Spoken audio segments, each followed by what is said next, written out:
September 19th, 1944, 615 hours. Near Aricourt, eastern France. Oberfeldwebel Klaus Dietrich had survived 3 years on the Eastern Front.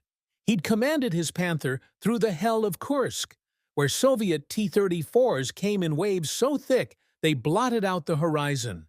He'd fought at Kharkov, where tigers hunted KV-1s across frozen steppes. He knew the sound of every Soviet engine, every American motor, every piece of armor the Allies fielded. What he heard through the Lorraine fog that morning defied everything he knew about armored warfare. The morning mist hung thick, visibility less than 200 meters. Dietrich's Panther idled at the head of the 113th Panzer Brigade's spearhead, engine rumbling its familiar diesel growl. Around him, 38 more Panthers advanced in formation, their commanders confident, their crews experienced, their machines superior to anything the Americans possessed. Then came the sound, high-pitched, screaming, like a fighter aircraft diving at treetop level. Except the sound came from ground level, moving laterally across the battlefield. "Was ist das?" his loader whispered. Before Dietrich could answer, the fog erupted. A shadow, low, impossibly fast, streaked past at a speed no tracked vehicle should achieve. The muzzle flash lit the mist for a split second, the crack of a 76mm gun. Then silence. Behind Dietrich's Panther, Hauptmann Werner's tank exploded. The turret lifted off the hull in a fountain of flame. "Contact left!" Dietrich screamed into his radio. "Traverse left!" His gunner spun the turret handwheel frantically. The heavy turret groaned, rotating at agonizing speed, maybe 10 degrees per second at this engine RPM. 15 seconds to bring the gun to bear. The whine returned, closer now, impossibly closer, from a completely different angle. Another muzzle flash, another explosion. Oberleutnant Schneider's Panther, 150 meters to the right, became an inferno. "Where is it?" his gunner shouted. "I can't see it." The engine scream circled them like a predator, moving at speeds Dietrich associated with wheeled reconnaissance vehicles. 40, maybe 50 kilometers per hour, except this thing carried a gun that could kill Panthers. Before we continue, click that subscribe button, like this video, and let me know in the comments where you're watching from. It brings me great joy knowing that these war stories and lessons get to people all over the world. Your support helps us bring more thrilling war stories, and trust me, you won't want to miss them. Now, let's get back to the story. A third flash, a third kill. 20 seconds since first contact. The radio exploded with panicked voices. "Enemy tank destroyer, extreme speed. Can't track it. Moving too fast. Sounds like an aircraft engine." Through the fog, Dietrich glimpsed it, a low silhouette, open-topped turret, racing across his field of vision at nightmare velocity. His gunner traversed desperately toward it. Too slow, always too slow. The silhouette vanished into the mist, its engine scream fading to a high-pitched whine somewhere in the fog. Somewhere behind them. Somewhere circling. 3 Panthers destroyed in less than a minute. The attacker had fired from 3 different positions. His entire crew hadn't even seen it clearly. Just that impossible speed, that aircraft scream, those devastating muzzle flashes that came from nowhere and everywhere. For the first time since Kursk, Klaus Dietrich felt something he thought he'd left behind in Russia. Pure, helpless fear. The Americans had built something his commanders said was impossible. And it was hunting them. December 1941, the War Department, Washington, D.C., Lieutenant Colonel Andrew Davis. Bruce stood before a room of skeptical generals, surrounded by maps that told a story of catastrophic failure. Poland, 35 days. France, 6 weeks. The Low Countries, 18 days. The world's most fortified defenses. The Maginot Line. Belgium's concrete fortresses. Poland's mobilized army had crumbled before German panzer divisions moving at speeds that made static defense obsolete. The Wehrmacht had proven a brutal truth. Mobility defeats mass. Speed defeats steel. Bruce, a cavalryman by training, understood what the tank officers in that room refused to accept. The future of armored warfare wouldn't be won by building heavier tanks or thicker fortifications. It would be won by the side that moved fastest, struck hardest, and vanished before the enemy could respond. "Gentlemen," Bruce began, his voice cutting through the stunned silence, "we cannot beat German tanks by copying them. We need to hunt them differently." The proposal was radical. Abandon the concept of heavily armored, slow-moving tank destroyers. Instead, build the fastest predator the battlefield had ever seen. A vehicle designed not to absorb punishment, but to never be hit in the first place. Speed as armor, mobility as survival, agility as lethality. The tank destroyer force was born from that briefing, operating under a doctrine that seemed insane to traditional armor officers. Seek, strike, destroy, not defend, not hold ground, hunt. The U.S. Ordnance Department issued requirements in December 1941 for a fast tank destroyer, but as German panzers continued their rampage across North Africa and Russia, the specifications evolved with alarming speed. Initially, 37mm gun, inadequate. Revised to 57mm, still insufficient. Upgraded to 75mm, getting closer.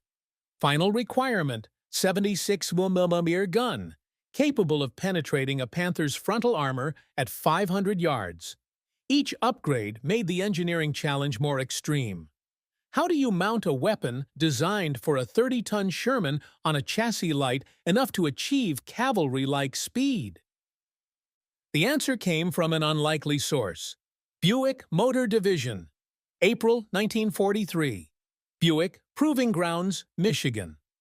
The T-70 prototype rolled onto the test track and shattered every assumption about tracked vehicle performance. Engineers watched in stunned silence as the 17.7-ton machine accelerated like nothing that they'd seen. The Wright R975 C4 radial engine, borrowed from aircraft design, screamed at 2,400 RPM. The automatic transmission shifted smoothly through gears without the jerking, clutch-dependent power delivery of traditional tanks. Speed run results: 0 to 30 mph, 18 seconds. Top speed on pavement, 55 mph. Cross-country speed, 35 to 40 mph. Sustained. For context, a Sherman topped out at 25 mph. A Panther reached 28 mph under ideal conditions. The German Jagd Panther, their premier tank destroyer, managed 34 mph on roads. The T-70 prototype was nearly twice as fast as any comparable armored vehicle in existence. The hydraulic turret traverse, independent of engine RPM, completed 360 rotation in 24 seconds. German turrets, mechanically linked to engine speed, needed anywhere from 18 to 60 seconds depending on RPM and mechanical condition. But the most shocking specification was the armor. Maximum 25mm on the turret front, 13mm on the hull sides, thinner than a German armored car. An 88mm shell wouldn't just penetrate it, it would pass clean through both sides, leaving two massive exit holes. Ordnance officers called it a suicide machine. Bruce called it perfect. The vehicle received its official designation in July 1943, M18 gun motor carriage.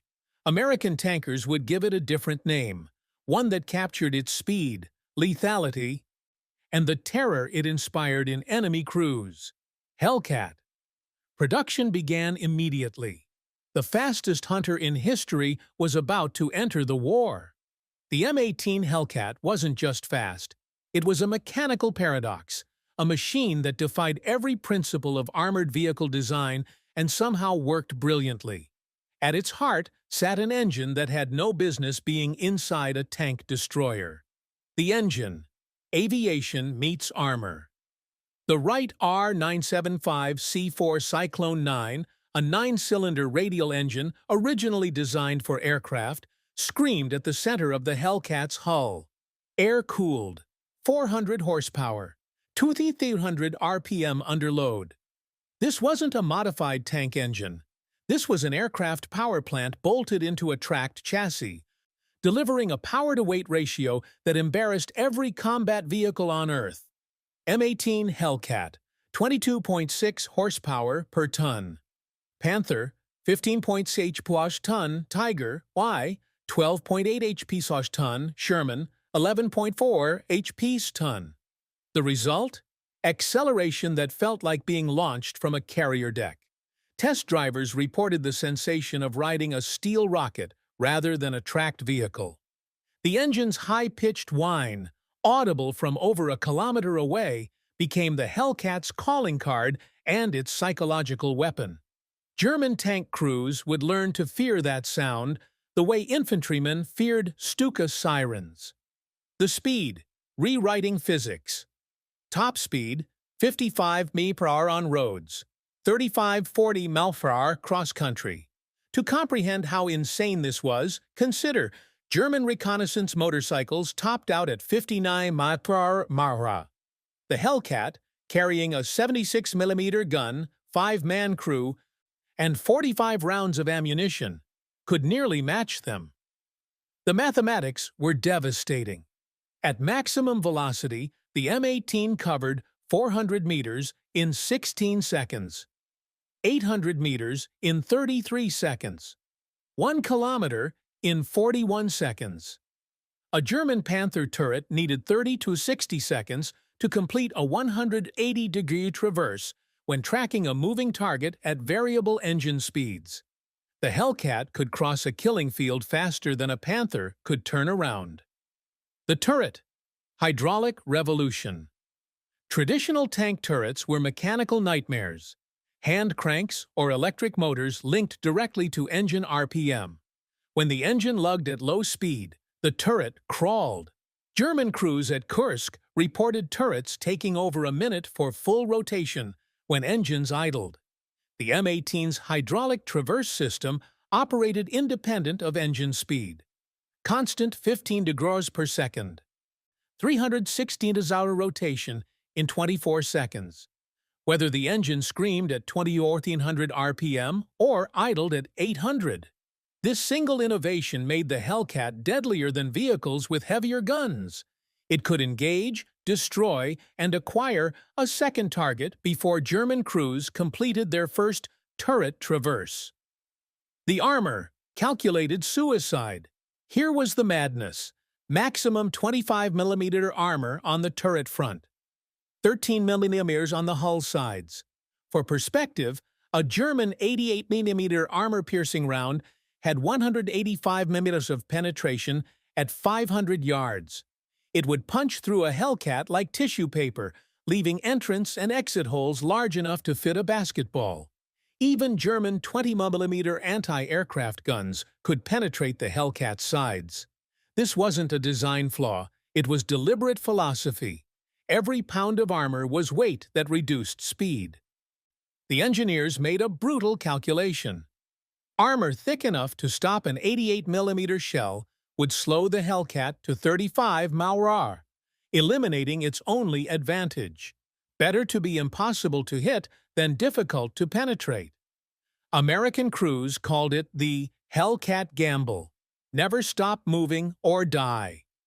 The M18 represented engineering heresy, a vehicle that broke every rule and somehow became one of the most effective tank destroyers of the war.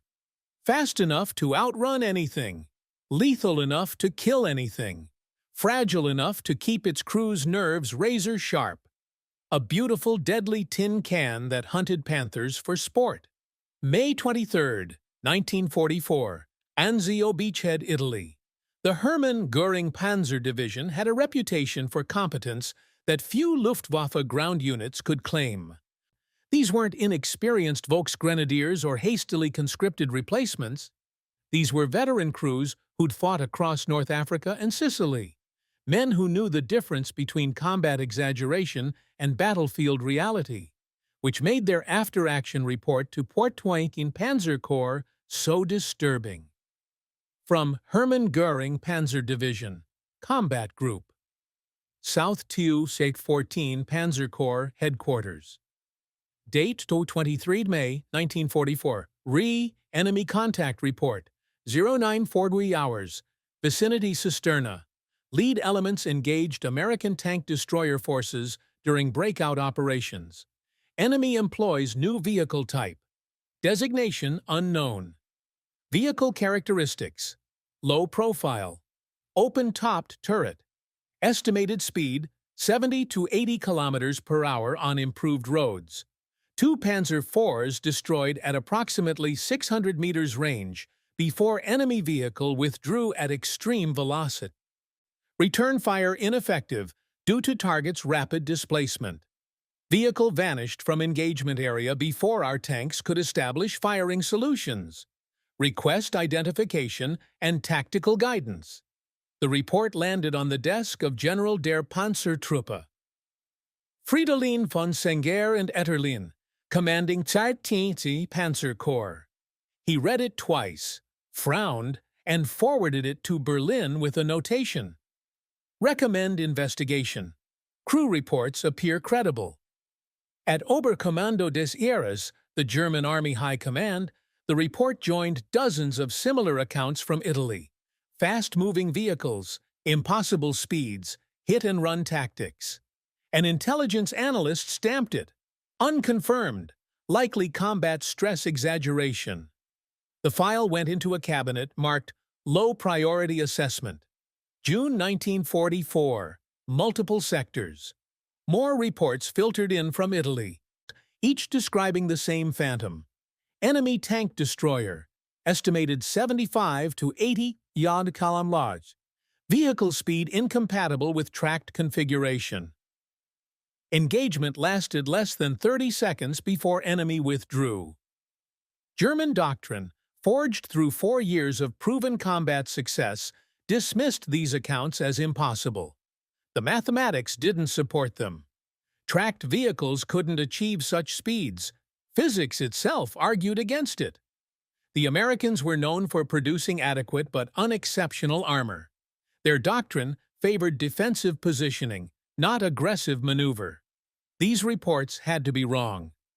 General Heinz Guderian, Inspector General of Panzer Forces, reviewed the accumulated intelligence in late June. His assessment, distributed to all panzer divisions, reflected the institutional certainty of the German armored force. Recent reports of high-speed American tank destroyers appear exaggerated. Combat stress and poor visibility conditions likely account for inflated speed estimates.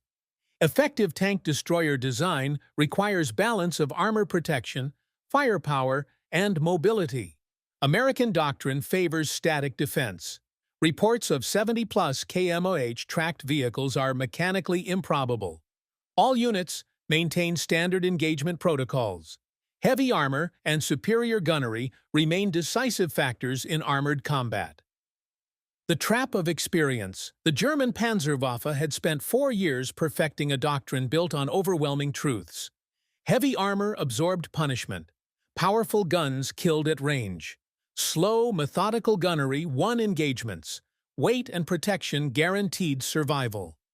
Every lesson from Poland, France, Russia, and North Africa reinforced these principles. The Tiger, the Panther, the Jagdpanther. Each represented the logical evolution of this thinking. Heavier, better protected, more lethal. The idea that an enemy might abandon armor entirely for pure speed seemed insane. So Berlin filed the reports.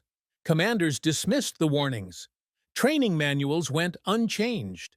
In the Lorraine countryside 3 months later, the 113th Panzer Brigade would discover the cost of that certainty. The Americans hadn't built a tank destroyer that matched German doctrine. They'd built one that made German doctrine obsolete. And by the time Wehrmacht commanders realized their mistake, the Hellcats were already hunting. September 19, 1944. 06200715 hours. Aracourt, France. The fog that morning was a living thing, thick, cold, clinging to the earth like a shroud. Visibility dropped to less than 100 meters. For the 113th Panzer Brigade, advancing in column formation toward Nancy, it should have provided concealment. Instead, it became their killing ground. 620 hours. First contact. Lieutenant Edwin Leiper's platoon of 4 M18 Hellcats sat hull down behind a low ridgeline, engines idling at barely audible levels. Through the mist, his gunner spotted movement. The massive silhouettes of Panthers advancing in textbook formation.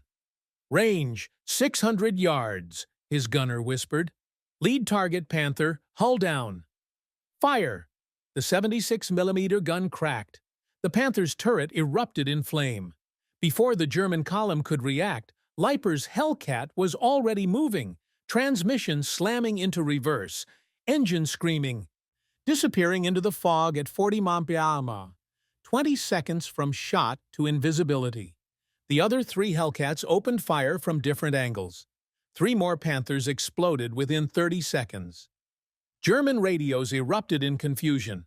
Contact front. No, contact left flank. Where are they? 06:25 hours. The doctrine collapses. Hauptmann Werner, commanding the lead company, tried to establish order. All units, traverse right. Engage targets bearing a muzzle flash from a completely different direction.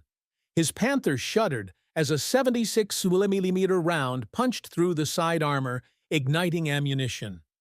The Hellcats weren't fighting like tank destroyers, they were fighting like wolves, striking from the fog, vanishing, reappearing at impossible angles, moving at speeds no Panther crew could track. German turrets traversed desperately, their mechanical systems grinding through 60-second rotations, while the enemy relocated 3-4 times between engagements. Leiper's platoon had perfected the doctrine Bruce had envisioned 3 years earlier. Fire, displace 200 yards, re-engage from new angle, never stop moving. 0640 hours. Hartmann's rampage. On the platoon's southern flank, Staff Sergeant Henry R. Hartmann had positioned his Hellcat near a tree line with clear sight lines to the German avenue of approach. His after-action report, filed that evening, was clinical in its brutality. First target, Panther, 500 yards. Hit turret ring. Displaced northeast 150 yards. Second target, Panther, 600 yards. Penetration center mass. Displaced southeast 200 yards. Third target, Panther, 450 yards. Ammo detonation. Displaced northwest. 6 Panthers in 11 minutes. Each time, Hartmann's driver executed the same sequence. Reverse at full throttle, relocate, acquire new firing position, engage. The German company commander trying to coordinate a response against Hartmann's Hellcat couldn't understand why his turrets were always pointed at empty positions. By the time his gunners traversed to where the muzzle flash had been, Hartmann was 200 yards away, firing from a new angle. It was like fighting a ghost that killed with every touch. 0715 hours. Aftermath. When the fog finally lifted around mid-morning, the 113th Panzer Brigade's situation became clear and catastrophic. 39 Panthers destroyed or disabled, 11 more damaged. American losses: 3 M18s, 1 to a lucky long-range shot, 2 to artillery fire. The brigade's report to 5th Panzer Army Headquarters captured the psychological devastation. Enemy tank destroyers demonstrated unprecedented mobility. Estimated speeds exceed 80 kilometers per hour. Standard engagement protocols ineffective. Enemy refuses decisive engagement, employing rapid displacement tactics that prevent counterfire. Turret traverse rates insufficient to track targets. Radio coordination disrupted by speed of enemy maneuver. Recommend immediate tactical review. Lieutenant Edwin Leiper's platoon alone had destroyed 15 Panthers in 30 minutes. Sergeant Hartmann would receive the Distinguished Service Cross. And across the German front, from 5th Panzer Army headquarters to Berlin, officers finally understood the reports from Anzio hadn't been exaggerated. The Americans had built something that couldn't be fought with traditional doctrine. The age of heavy armor was ending. The age of speed had begun. December 19, 1944, 06:30 hours. Novel, Belgium.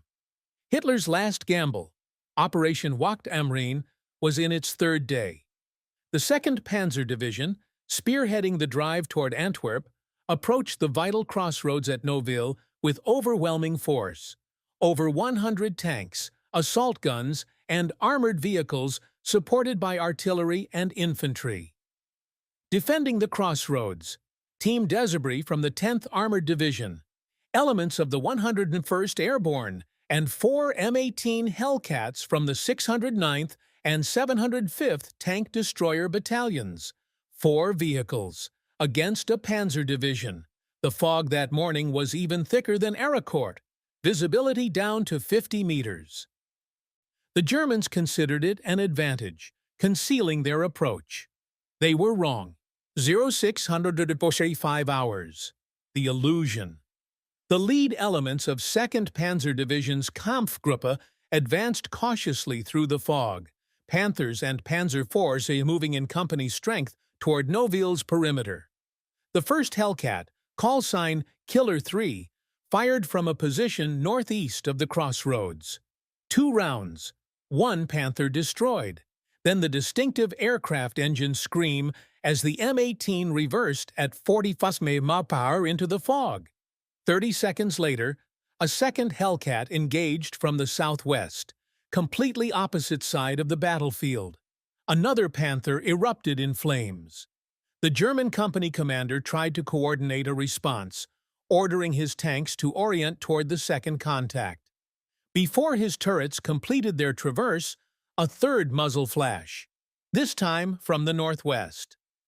"How many are there?" his radio operator asked. He didn't know.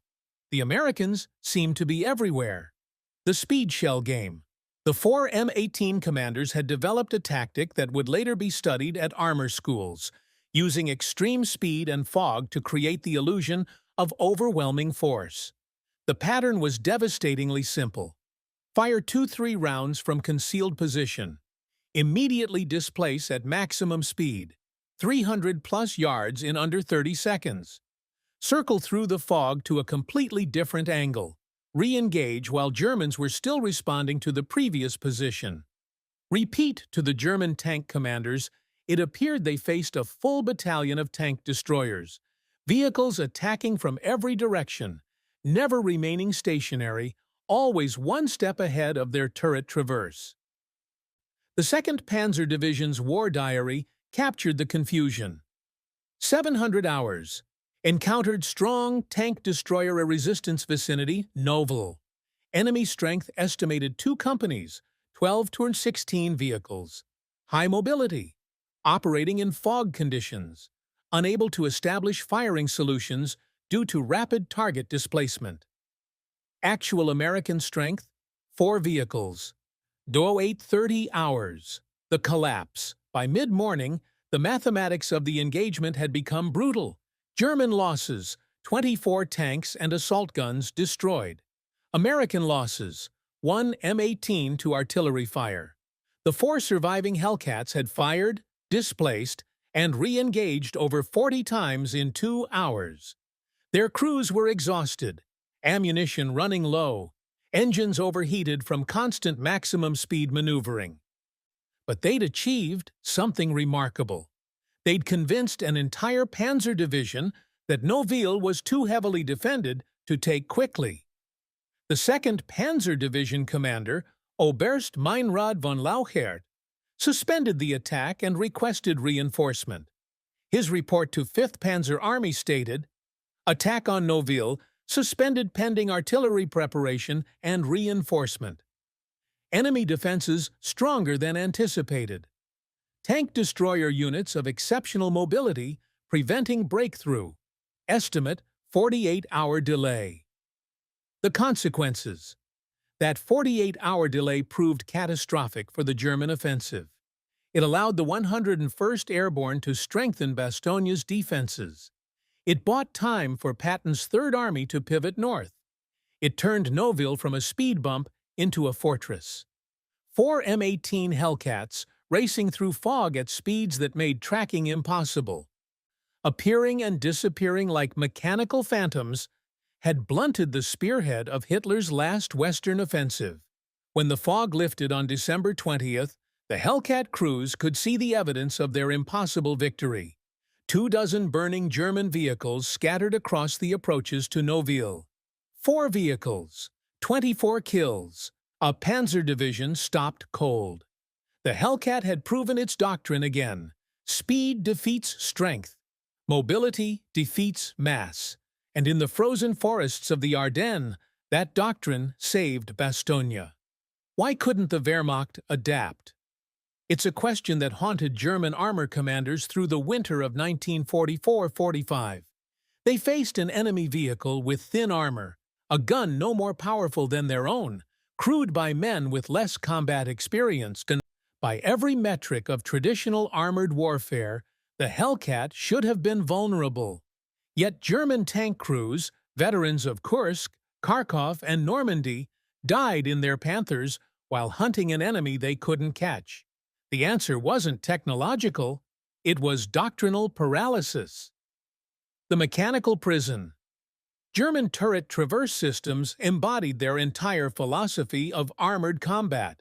Deliberate, methodical, precision-focused. Every German tank's turret rotation was mechanically linked to engine RPM. Tiger power, 60 gyros per second at idle, 19 degrees per second at 2000 RPM. Panther, early, 6 degrees per second constant, 60 seconds for full rotation. Panther, late, up to 19 degrees per second at maximum RPM. Tiger 2, 15 to 24 degrees per second, RPM dependent. This system worked perfectly for the engagements German doctrine expected. Long-range duels, where both opponents remained relatively stationary, where precision mattered more than speed. Against the Hellcat, it was suicide. When a Panther idled at low RPM, conserving fuel, reducing noise, its turret crawled. When the engine revved high for movement, the turret traverse accelerated, but the vehicle was in motion, degrading accuracy. The M18's hydraulic traverse operated at constant 15 degrees per second, regardless of engine state. Moving or stationary, idling or screaming at 20,400 RPM, always the same speed. A Hellcat could fire, relocate at 50 mph, stop, and have its turret on target before a Panther crew completed half a rotation. The training trap. German tank crews trained for a specific type of engagement. Acquire target at 800 towers, 1,200 meters. Halt vehicle for stable firing platform. Deliberate ranging shots. Precise follow-up fire. Advance or reposition methodically. This doctrine had destroyed thousands of Soviet tanks. It worked against British Shermans and Cromwells. It was proven. But the Hellcat refused to fight this way. There was no 800-meter standoff, no stable firing platform, no time for ranging shots. The M18 appeared at 400 meters, fired 3 rounds in rapid succession, and vanished before German gunners registered the contact.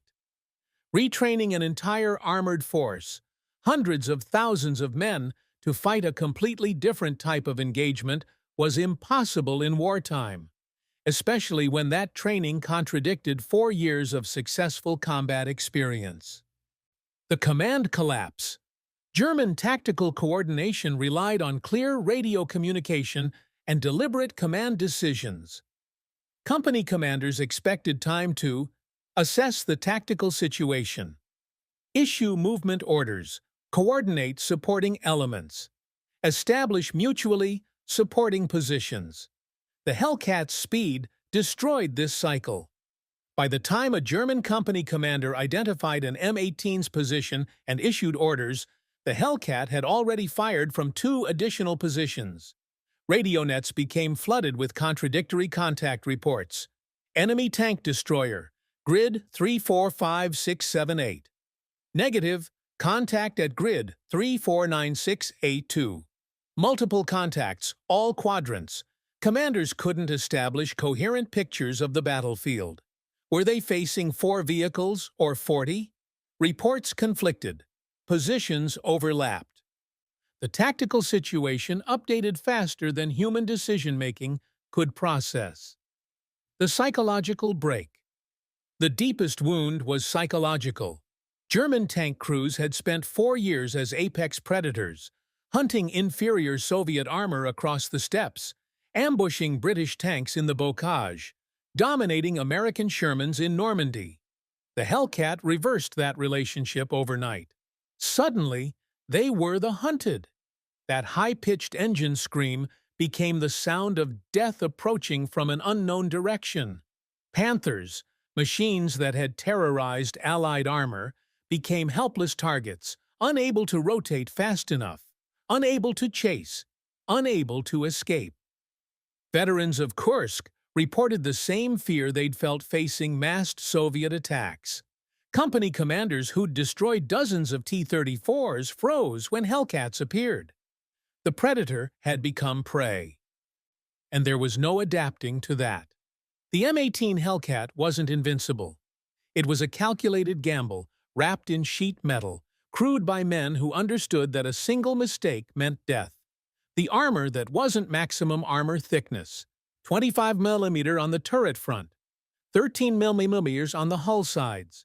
To understand how thin this was, consider what could penetrate it.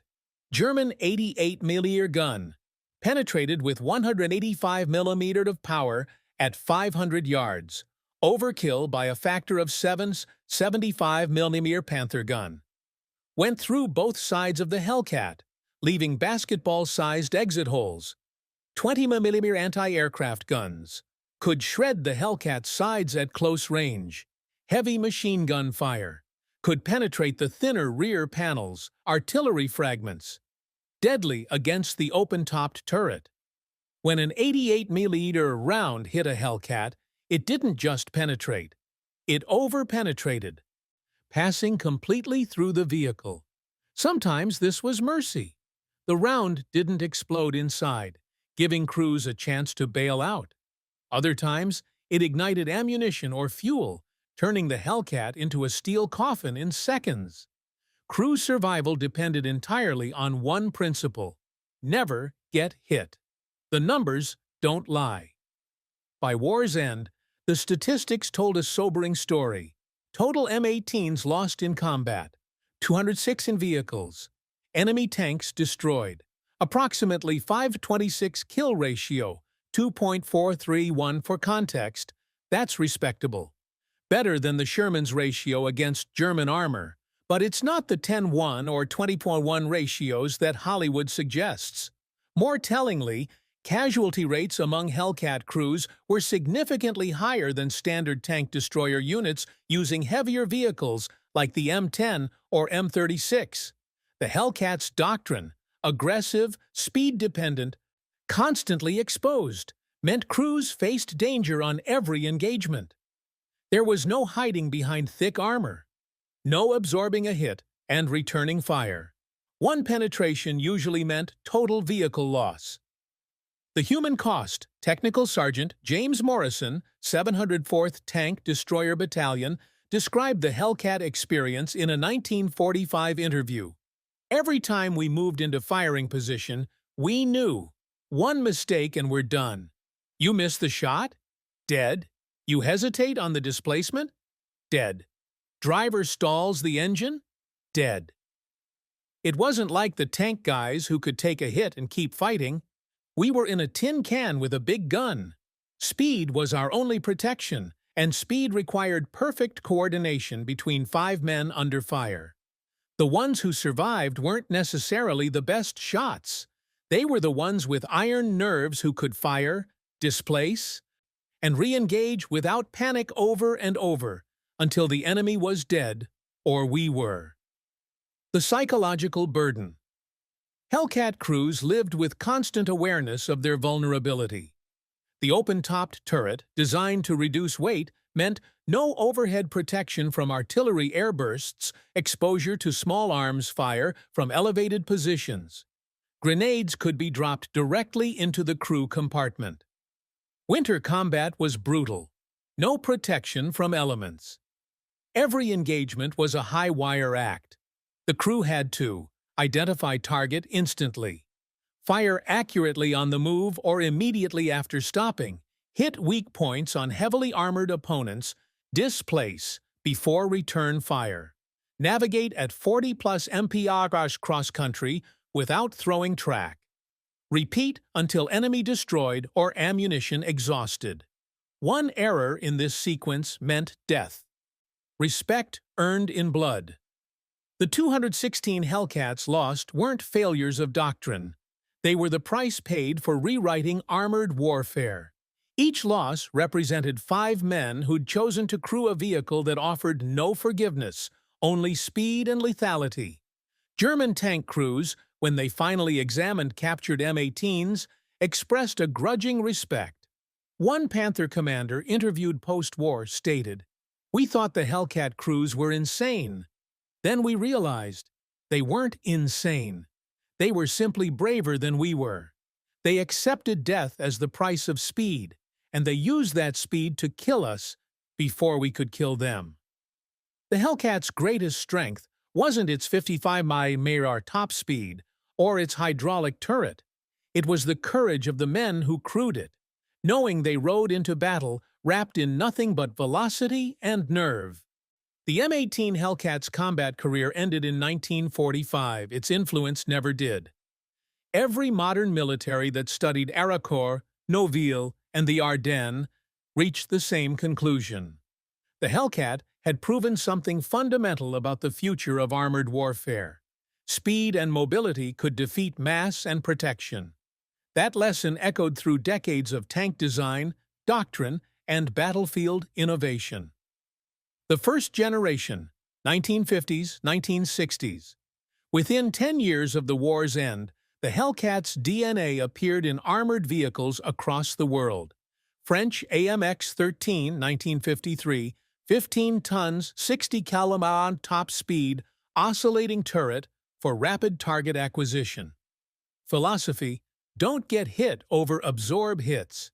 Exported to 35 countries, clearly the doctrine resonated. Soviet PT-76, 1952, amphibious light tank. Sacrificed armor for strategic mobility. Speed as survival in reconnaissance roles. West German Leopard 1, 1960, revolutionary for its era. Minimal armor, maximum speed, 65 km top speed, 40 tons. Designers explicitly rejected heavy armor philosophy. Doctrine: mobility and firepower over protection. Each vehicle embodied the Hellcat's core insight. In modern warfare, not being where the enemy shoots matters more than surviving the hit. The doctrine spreads. The 1970s-80s saw the Hellcat's philosophy evolve into entire vehicle classes. Soviet BMP series, 1966-present, infantry fighting vehicles prioritizing speed over armor. 65 to 80 km on roads. Combat doctrine, rapid deployment, shoot and scoot tactics. The Hellcats seek, strike, destroy applied to mechanized infantry. M2 Bradley, 1981, American answer to BMP. Mobility-focused IFV-66KOMOH, aluminum armor, TAO missiles for long-range lethality. Survival through speed and situational awareness. The shift was complete. Modern armored forces no longer built fortress tanks for every role. They built specialized hunters, optimized for specific missions. Modern incarnation: wheeled tank destroyers. Today's battlefield features vehicles that would have made Andrew Bruce smile. Italian B-1 Centauro, 1991, 8x8 wheeled platform, 105 mm 120 mm gun, 108 km top speed, twice the Hellcat's speed, tactical doctrine, rapid deployment, hit and run. Combat in Iraq, Afghanistan validated the concept. Chinese ZTL-11, 2011, 100 plus kWh H, 105 mm gun, designed explicitly for high-mobility anti-armor operations. The Hellcat philosophy with 21st century technology. American M1128 Striker. MGS 105 mm gun on wheeled platform, 100 kmh, strategic mobility. Network connected for rapid sensor-to-shooter cycles. The doctrine evolves. Modern militaries have taken the Hellcat's lessons and amplified them with technology. Sensor-to-shooter networks. Drones spot targets. Fast platforms engage.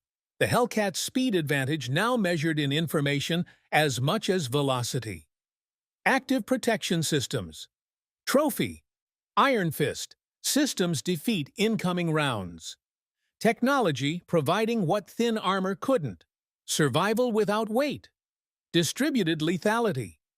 Multiple fast platforms replacing single heavy tanks. Exactly the doctrine that 4 Hellcats used at Noville. Now standard practice. Shoot and scoot automation. Modern fire control systems track displacement routes. What Hellcat crews did by nerve and training, computers now optimize. The ultimate validation. In Ukraine, 2022 present, both sides employ high-mobility anti-tank platforms, wheeled vehicles with ATGMs, operating in small groups, using speed and concealment over armor. The footage looks eerily familiar. Fast vehicles appearing from concealment, firing rapidly, vanishing before counter-battery fire arrives. It's Aracourt with drones and missiles instead of fog and 76mm guns. 80 years after Andrew Bruce proposed building the fastest hunter on the battlefield, his vision remains the dominant paradigm for anti-armor warfare. The Hellcat proved a truth that modern warfare has only reinforced. The fastest weapon doesn't just survive. It defines the battlefield. September 19, 1944. Oberfeldwebel Klaus Dietrich survived that morning in the Lorraine fog. His Panther, crippled by a 76mm round through the transmission, sat immobile as the battle raged around him. Through the mist, he watched the silhouettes, those impossibly fast shadows, circle his disabled comrades like mechanical sharks. He heard the high-pitched scream of aircraft engines mounted on tracked chassis. He witnessed doctrine, training, and 4 years of combat experience collapse in 30 minutes. In his post-war memoir published in 1952, Dietrich wrote, "We never knew the American Hellcat could reach 55 miles per hour. But that wasn't what defeated us. What defeated us was that we couldn't imagine a tank destroyer that would abandon armor for speed. We couldn't conceive of an enemy that refused to fight the way we expected. Our minds were trapped by our own success." The real weapon. The M18's greatest power wasn't its Wright R975 engine, or its hydraulic turret, or its 55 km/h top speed. It was the way it shattered assumptions.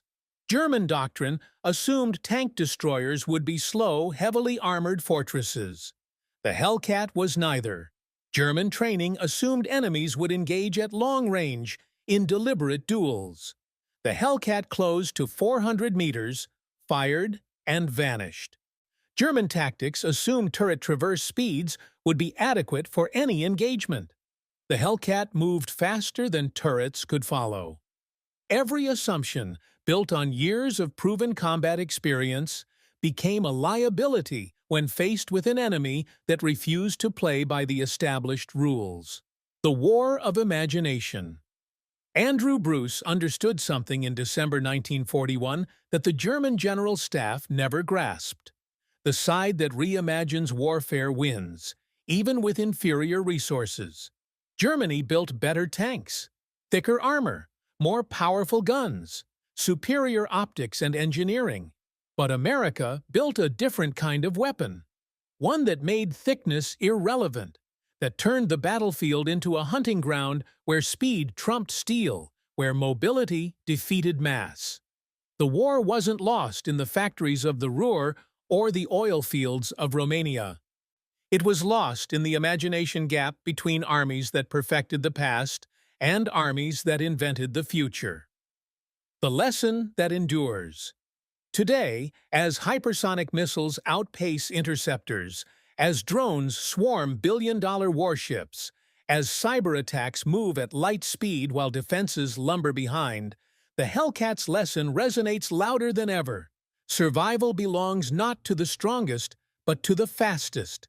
Not just physically fast, but fast in thinking, fast in adapting, fast in abandoning doctrines that no longer serve. The German tankers in the Lorraine fog had the best tanks in the world. They had veteran crews, superior training, proven tactics. And they died because they couldn't imagine losing. The final truth. The M18 Hellcat, a 17.7-ton suicide machine wrapped in aluminum-thin steel, destroyed German armor at ratios that seemed impossible. Not because it was better armored, not because it had a bigger gun, because it was built on a different philosophy entirely. Speed as armor, mobility as survival, imagination as the ultimate weapon. When the fog lifted over Aracourt on September 19, 1944, it revealed more than burning panthers. It revealed a fundamental truth about warfare, innovation, and survival. The future always moves faster than the past can turn its turret. The Germans never knew the Hellcat could reach 55 miles per hour. By the time they learned, it was already too late. The fastest weapon doesn't just win battles, it rewrites the rules.